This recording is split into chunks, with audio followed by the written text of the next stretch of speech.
Welcome back to Exploring Boys Education, a regular podcast produced by IBSC for leaders and educators in boys' schools around the world. Today we delve into the fascinating realm of artificial intelligence and its potential impact on education. Joining me for this conversation is Brett Salakas, author and expert in the field of AI and tech integration in education. Before we explore Brett's insights on the purpose of schools, the unique skills teachers bring to the classroom, and how AI can both support and potentially transform education, let's get a quick update from IBSC Executive Director Tom Batty in the IBSC newsreel. Thank you, Bruce, and hello all listeners, those regular and, of course, those new. In a moment, Bruce and his guest, Brett Salakas, will be speaking about how AI can support and potentially transform education. They'll explore how AI can be used to create more personalised learning experiences, delve into its potential pitfalls, and discuss the delicate balance between leveraging the benefits of technology and nurturing empathy and humanity. The importance of such balance was borne out at the wonderful recent IBSC annual conference at Harrow School in London. Ours is a deeply humane and relational craft, emanated from every scribbled note, insightful questions, spontaneous laugh, and joyful meeting of like and unlike minds on the hill.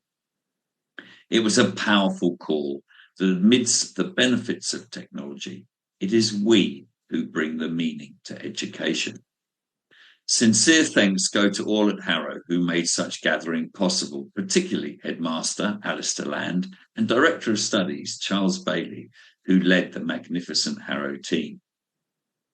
On a more personal level, the power of place in our human desire to share story broke out when I first chatted to this episode's guest speaker, as Brett and I realised that in the 90s, I had lived right by his current home in Abbotsford, Sydney, and the local precincts, cafes and takeaways were familiar ground to both of us. Hard themes for technology to conjure and elaborate. Closer to home, the IBSC team is in the process of finalising an exciting suite of professional development offerings for the 24-25 year. Details of these programmes, all designed to support your work with boys, will be released soon. Keep an eye on the IBSC website and email blasts for more information. Brett, welcome. Thank you for sharing your insight and expertise and highlighting how, amidst the advent of AI, the strength of boys' schools lies in their ability to grow and sustain positive learning relationships with those in their care. Back to you, Bruce. I'm hoping that we'll be able to have a session of conversations with Brett about how AI might impact boys' schools. And so we're going to start today just talking about why AI and how that connects a little bit to the purpose of school and education. But before we get into some of those pieces, Brett, I want to welcome you to the podcast and just say that I'm grateful that you're willing to share your wisdom with us and partner with IBSC. Welcome. Hey, brother. Always good to be here. Always good to be here. Absolutely nothing I love more than talking tech, talking learning. I am the biggest nerd you're probably going to meet when it comes to ed tech sort of love. And today I'm going to talk about something really, really specific and something like really, I'm going to say confronting. The Chinese character for crisis and opportunity are the same. It's the same word. It's the same character. So I don't know if there's all this AI revolution, like as much as it's confronting, it's hugely opportunistic for us to maybe make the changes to education that are going to help all of our schools really, really help shape society moving forward. So there's risk, but there's certainly opportunity for huge positivity as well.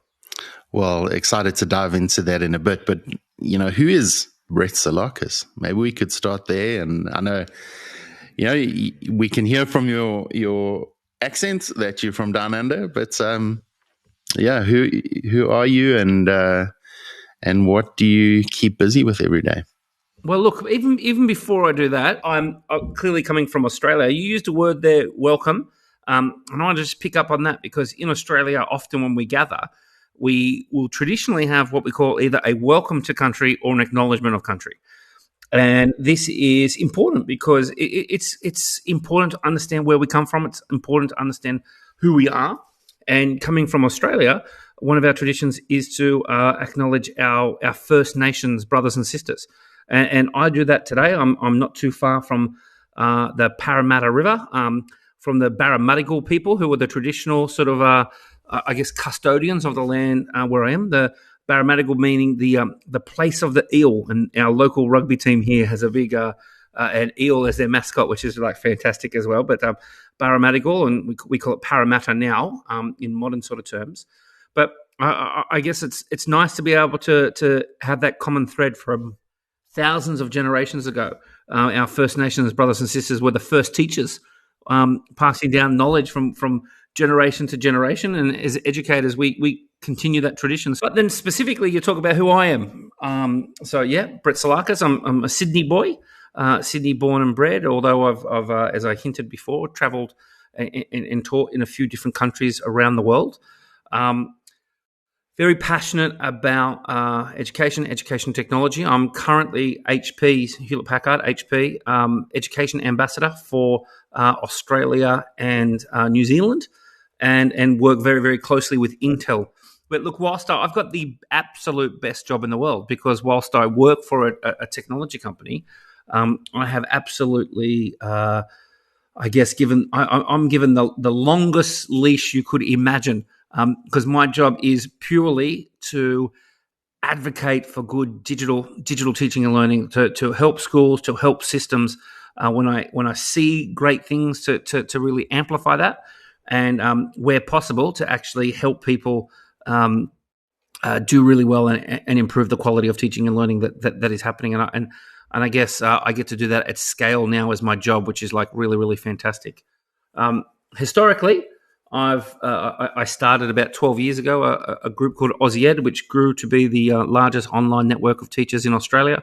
I've written a lovely book, a mammoth lesson, Teaching in the Digital Age, that was a bestseller in a couple of different countries, and a new book on its way as well. But I guess when you're really passionate about something and you like to help a lot of people, like I do, it resonates, and people hear your story. Thanks for giving us some insights. And I'm sure as we get into this conversation, people will realize why, you have those kind of accolades, but also I think we'll hear your passion. I think let's dive into this conversation, but,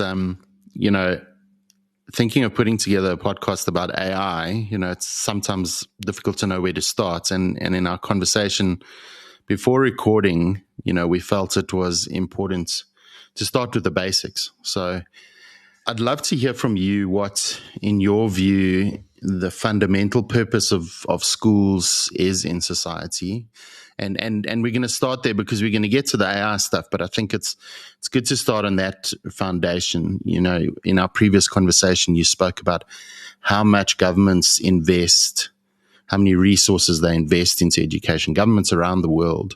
And so, why would they do that? What's that fundamental purpose? Yeah, that's that purpose at all? Like, look, I guess the reality here is, if we take a step back, like you say, when we think of the why, like that's a very Simon Sinek. Let's have a Simon Sinek moment, right? Like, let's do the golden circle. At the core of our circle, what's our why? If we're going to talk AI and all that sort of stuff, but why? Let's go right to the why. Well, why school? Why do we even do it? Like, what's the purpose? So if I ask that to teachers or educators, I reckon you get like 1,000 different answers. Like, we're going to uplift society. We're going to make a difference. We're going to, bring warmth to a child who might not have warmth at home, and give compassion and empathy and someplace safety and security to, we never know the homes that we're actually sending out our children to when we say goodbye to them at the ending of the school day. But who pays the bill? Who pays the bill? It's government. Like, whether you are in private education or public education, whatever format of education, government has some sort of financial I guess, costs associated with it. But why is a politician paying that amount of money? And the answer is it's an investment, because the more highly our population is educated, a highly educated population can be employed in high-paying jobs. A lowly educated population enters a low-paid workforce. From a government perspective, they want the population to be as highly paid as possible, because we need excess money in the economy so that people can pay, and we have that nice circular economy, and money can go around and make everyone a lot more money. And the more money we all make, the more money they can claim in tax revenue. So that tax revenue funds all of our bits of society that we love. We want a police force. We want electricity. We want roads. We want healthcare. We want education. We want all of these things that gets paid by taxes. And we have more tax when we have a highly paid workforce. We have a highly paid workforce when we have a highly educated workforce. That is why a politician, a government, invests in education. So that's the purpose. That's the why of school. That's the why. If we now take a step back and we ask the question, all right, well, why AI? Well, if the purpose of school is to best prepare our students for workforce so that they can operate in highly paid jobs and earn as much money as possible, then surely we are all well aware. No one here is naive enough to think that AI is going to blow away in the next wind. Like AI is entrenched in our society. It is going to be further entrenched as we go along year to year, and it is going to be an inescapable part of every single job for the future. Every single career path is going to have some form of AI integrated into it. The people who are able to wield and utilize AI super effectively are the people who are going to enter into those highly paid jobs. So if the purpose of schools is to create this highly educated population that can enter this high-paid, career path, then obviously having them well prepared for AI helps achieve that overall goal of what the purpose of school, from the people who pay the bill, what the purpose of school actually is. And I think when you come at it from that lens, the why of AI suddenly becomes a lot more clearer. As you were talking, I kind of thought of this metaphor of a car. It seems like government funding is probably the petroleum, or as some people around the world would say, the gas, the petrol. But it feels to me that the drivers of this process are our teachers. What sort of unique skills and qualities do teachers bring to the educational process and the purpose of education? I think we're all familiar with a dude called Steve Jobs. I think we've all heard of that name, right? The absolute best explanation I've ever heard for why we should have AI, or why we should utilize AI to its maximum potential, is from a 1981 Steve Jobs interview. He talks about this scientist, and I can't remember the university, but the scientists who did this research of efficiency of different animals, and particularly different mammals, and around the world. And they measured humans running and how fast humans could run, and the movement of humans. And it turns out we can X score on this efficiency matrix that they made, and then no surprise. The most efficient animal in the world was the cheetah. The cheetah could move at a space that was so fast and so lean, and very, very efficient use of energy and body mass and all that sort of stuff. And it was an incredibly efficient mechanism that cheetah could go so fast. And it's easy to go, well, humans, so hopeless compared to all the other animals. But then some scientists had a masterstroke and thought, why don't we measure humans on a bicycle? And the same human on the bike, and measured the efficiency, and the human was like 5 times more efficient on a bicycle than the cheetah. So the human application of technology can allow us to do things at an incredibly efficient rate, at an incredibly powerful rate, and we would be basically mad not to actually utilize the best tool that we have, which is our brain, to craft these fantastical contraptions to allow us to do things that we previously could not do without them. Who wants to get in a running race with a cheetah without a bike to jump on? Not going to win. We know that. So if we're trying to prepare our kids for the workforce, do you want to be the kid? Do you want to prepare the students who are barefoot running, or do you want to prepare the students on the bicycle, or maybe you even want to prepare the kids on the motorbike? Who are we trying to prepare for their future? And I guess that's an interesting perspective as well. Just to go, do you know what? Maybe there's something to not only preparing them so that they can work, but maybe preparing them so that they can do it to the maximum of their potential. And I think there's some power and validity to that comment.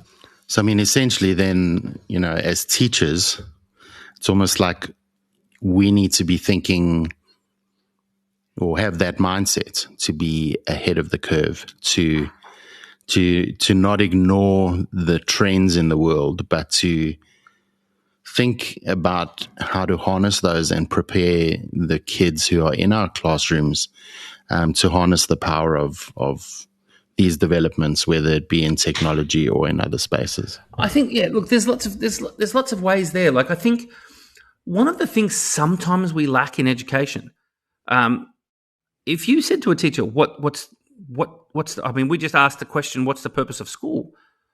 Any principal or school leader, I'd love you to try this activity with your staff one day. Put up on the whiteboard what is the role of the teacher, and put out some pens and see what happens. Within 5 minutes or 10 minutes, that whiteboard's going to be full of 1,000 different things from first aid to mental health. There's huge, I guess, explosion of all the different roles of what a teacher does. And I think sometimes we lack precise clarity of what our purpose as an educator is. And I think if we were able to go, well, do you know what? We need to help this child be more efficient. We need to very clearly do critical thinking, adaptive, creative, all this sort of stuff. And if we work towards those goals, then we're able, I guess the technology almost becomes irrelevant because we're working to the skill, not necessarily the tech, because the tech is going to change and the tech is changing faster than ever. So I don't think there's the pressure to go, well, let's grab Microsoft Copilot, or let's jump on to Google Gemini, or let's make ChatGPT, custom things as fast as possible, because that technology is going to be gone 6 months' time, 12 months' time. You invest 6 months building something, next school year, that thing's going to be so redundant you don't even want to touch it.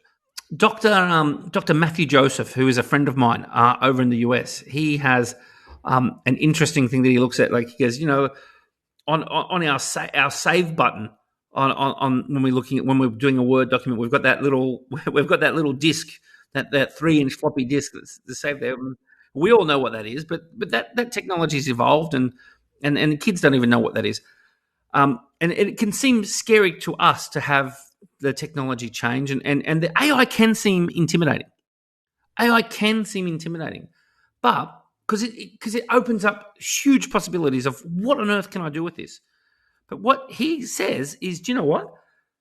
The AI that we have today is the junk that it's the worst AI that our students are ever going to experience. This is the first edition version of everything. Could you imagine? Can we think back to the, not only 3.5-inch floppies to 5-inch floppies and all that technology has been wildly superseded? That is how the students of today will view the AI that we're trying to grapple with. Whilst it's hugely transformative for us, it is the 3.5 or 5-inch floppy disk to them. It will be superseded, and they won't even think twice about the AI that we're trying to use today or tomorrow, because their AI in 5 years or 10 years' time is just going to blow what we're doing out of the water. So keeping up with the specific tool or product or whatever the latest trend is, irrelevant. What we need to do is hone in on the quality teaching, on those humanistic qualities, on what it is to be a good teacher. And then we leverage that AI, we leverage that technology to enhance really, really good traditional pedagogical practices. I love how you framed that, and I want to get, later at the end of this conversation, I want to speak a little bit more about rehumanizing education in this age, because I think that is such an important part of it. But I want to dig a little bit deeper into this sort of connection between AI and education's purpose that we've been speaking about, and the role of teachers. And I'm wondering if you could share some kind of more specific insights in the ways in which AI can support or even transform the achievement of these educational goals. You've touched on some of those things, but is there a way to illustrate it and make it more tangible for people? Yeah, for sure. I think I want to call out.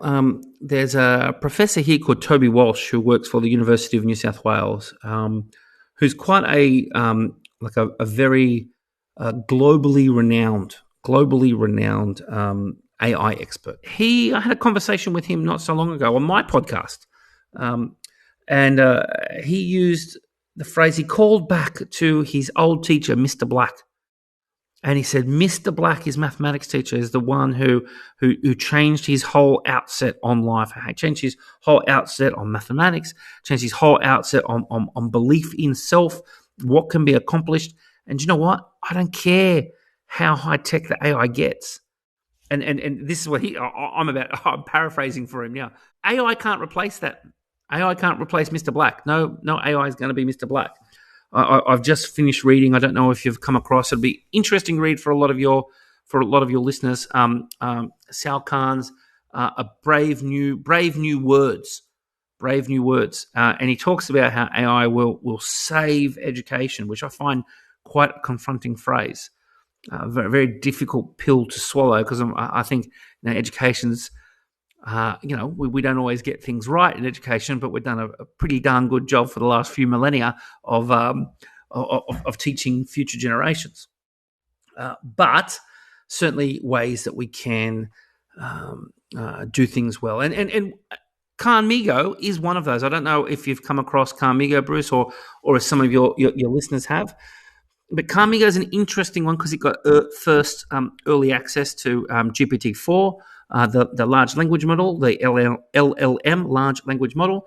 And what they've been able to do there is sort of train a tutor to be able to have an on-tap support sitting right next to the student. So as a teacher, I might be teaching linear equations. I've got 30 children in my class. I can set the linear equations work with all of my students. And then each child can actually work on this, and Khan-Migo can actually give them real-time feedback, real-time instruction, and really be at their differentiated point of need. And it's that sort of work where we know that in teaching, we know good practice is to differentiate for the students in our care, but we also know how tremendously hard and difficult that is. So being able to, in real time, differentiate. We know feedback, one of the very strongest things that we can do to improve learning. AI can potentially give instantaneous real-time feedback to students. Who doesn't want that? We already know that feedback is really, really good pedagogical practice. We know that feedback can drive and improve learning outcomes and long-term learning. Why wouldn't we want to put AI to expedient, get faster that whole feedback loop? So there are ways that we could use. There's a Sydney University here has a large language model concept called Cogniti, where teachers can add a little agents and make basically like custom GPTs that are a little bit more of a secure environment, an education-based environment where you can make custom GPTs. In fact, I've just made one. I'm working with some principals at the Opera House, of all places, the Sydney Opera House, on Friday this week. And I've made a custom. I've used Cogniti and GPT as well, actually, and I've made a custom GPT, a custom agent, to generate policy documents. To be able to, you put in your information and you can make school policy documents. Again, lightening the load of people. So there's a tremendous amount of administrative burden that can be lightened because of all of that, what AI is making possible. So from an administrative point, from a teaching point, from a student feedback point, from an assessment point, there's a tremendous amount of things that we're able to utilize that can improve the teaching and learning and the whole experience within a school.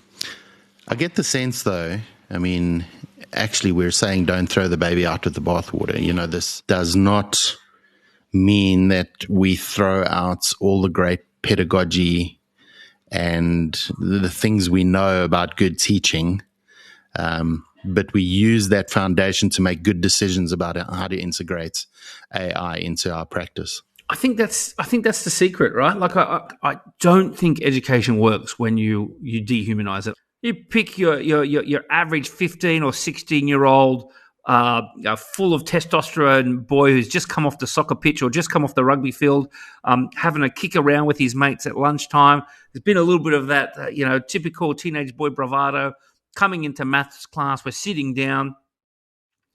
Are they going to do logarithmics and linear equations? Linear equations on my brain at the moment. Are they going to do that because the computer screen text tells them that they're doing that? Or are they going to do that because Sir in the corner or Miss over there has taken the time and built that relationship and has that relational connection between teacher and student? Of course, it's the human in the room that is actually going to make all of that happen. It's that relational bond. It's that the pedagogy that they've done, and they've sat down, they've worked them through it. You've explained it.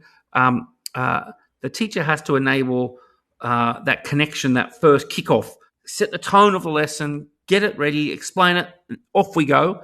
And then it's the teacher that does the wrap up. And now this is important because this is going to happen, or this is important because your dream of becoming a plumber or a builder or an architect or a politician. This is important that we do all this sort of stuff. So I think there's contextualization that only a human can do. We often speak of empathy as a critical skill for success in life.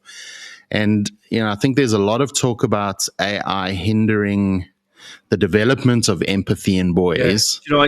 You've just stood on a massive landmine that is a huge. I don't know. I don't know if my gasp.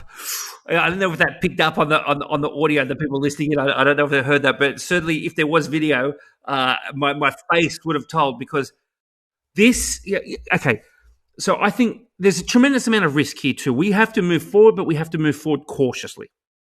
We know student data privacy. We need to have these conversations. Legislation around what's appropriate. Just even good practice on making sure we can't offload the thinking. The human brain still needs to do the hard work. We know that rigor and that challenge needs to be there for developmental growth. So we can't offload all of that. There's a whole bunch of risks that need to be addressed. But that empathy thing, and it might be the primary school teacher here in me coming out, but one of the things that spooks me, and if you bear with me for a little narrative here, and I apologize, but there has been a 9,000% increase, 9,000% increase in children's literature that is available on Amazon for sale since the dawn of ChatGPT. Why is that an issue? As a human species, we know that for survival, we have to be very self-centered. We are egocentric, like Freud talks about the ego, right? Like a baby needs to cry when it needs mother's milk. Otherwise, it will starve. A baby needs to cry when it is cold. Otherwise, it'll have damage with exposure. We are in the early years of our human development very, very self-centered for survival. We have to be developmentally. We're not like a giraffe that can be born and then be running along the plains of Africa 15 minutes later, fully formed, ready to go. We take extra time to continue to grow and to continue to develop after we're born. That's part of the trouble that comes with having a big brain. But we know that humans evolve or transition from this really egocentric part to having societal links and empathy for others through story. Now, often in Western society, that story happens with picture books, children's picture books. We hear about other perspectives for the first time through children's literature, through picture books. Now, this is the scary part. With this 9,000% increase in books that are clearly being generated by AI can't have the empathy that an author has because it's a bot. It lacks empathy. It can mimic a story. It can have sentence structure. It can have a beginning, middle, and end. But there is something very, very special in particularly in children's books, particularly in our youth, when you have an author that crafts words that have a special meaning. Right at first, those words are just words. They mean nothing. You've just written a lot of words on some paper. But when a reader gathers meaning, there's a special bond that occurs between author and reader. That's a magical moment. That's what literature is all about. If we are farming that out to a bot who mimics storytelling, who has no heart, who has no soul, who has no empathy, but is just doing a beginning, middle, and end, throwing out some words, generate a couple of AI-generated images, pump it out there, and there's a nice book generated by AI. I think there is a real risk there that we are robbing our younger generation of a developmental phase of growing their empathy. I think there's a real risk. And I think if we look back at whether you are pro-mobile phone or anti-mobile phone, I think we all can agree that social media has not been fantastic for the mental health and well-being of teenagers around the world. So if we could go back 15 years and with the first tweet that was being sent, if we went, hey, you know what? Let's put some regulations around this. Let's put some guardrails on here, what we can and can't do, because it might be what's best for society. It might be what's best for kids. I reckon we'd all take that opportunity to do it if we could. I am frightened of the risk that we haven't put up a lot of our protection around these developmental things, like developing empathy for the younger boys and girls that are in our care.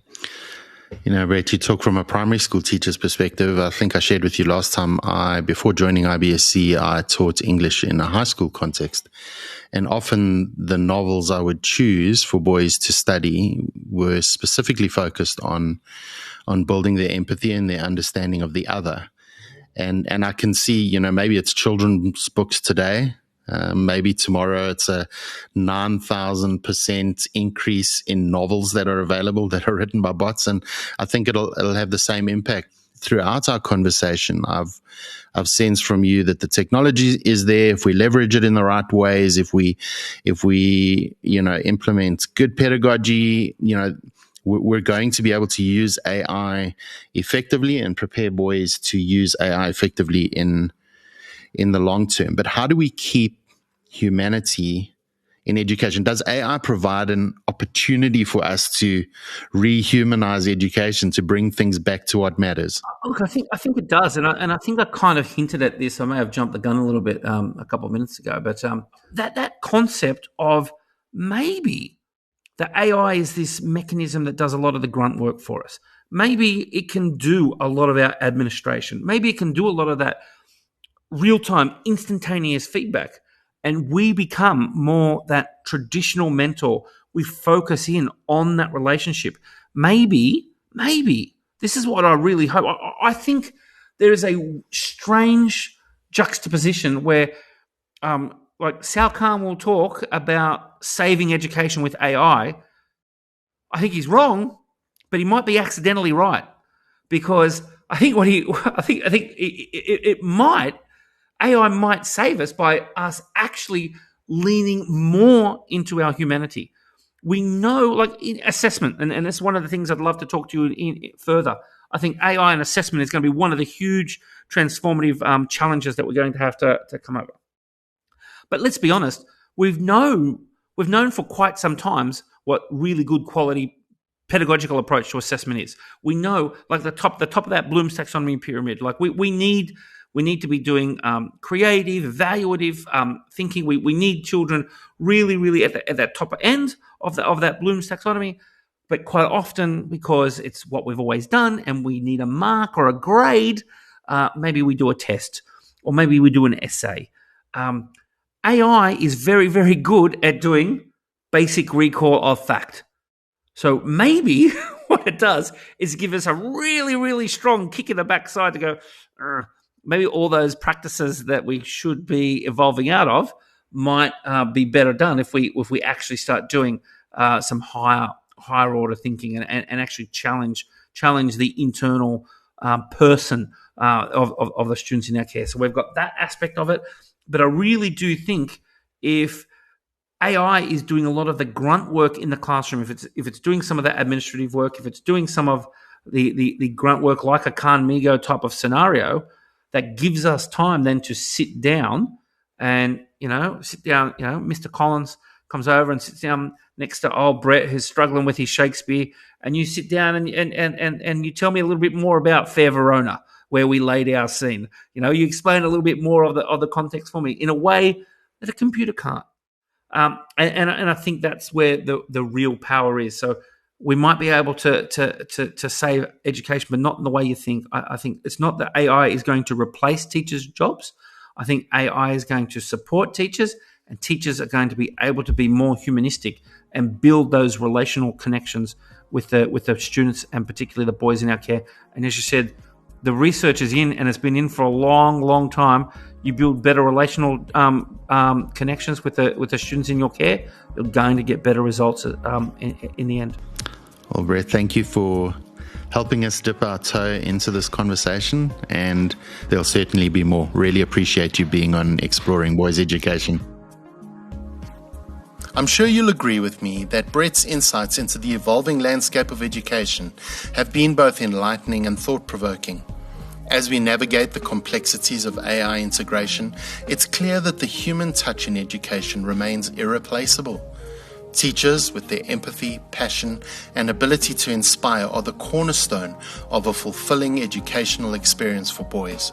So while AI offers powerful tools for personalization and support, it's the human connection that truly ignites a lifelong love of learning. Thank you for joining us for this final episode of Season 5. And until Season 6 of Exploring Boys Education launches in late August, keep on championing boys education.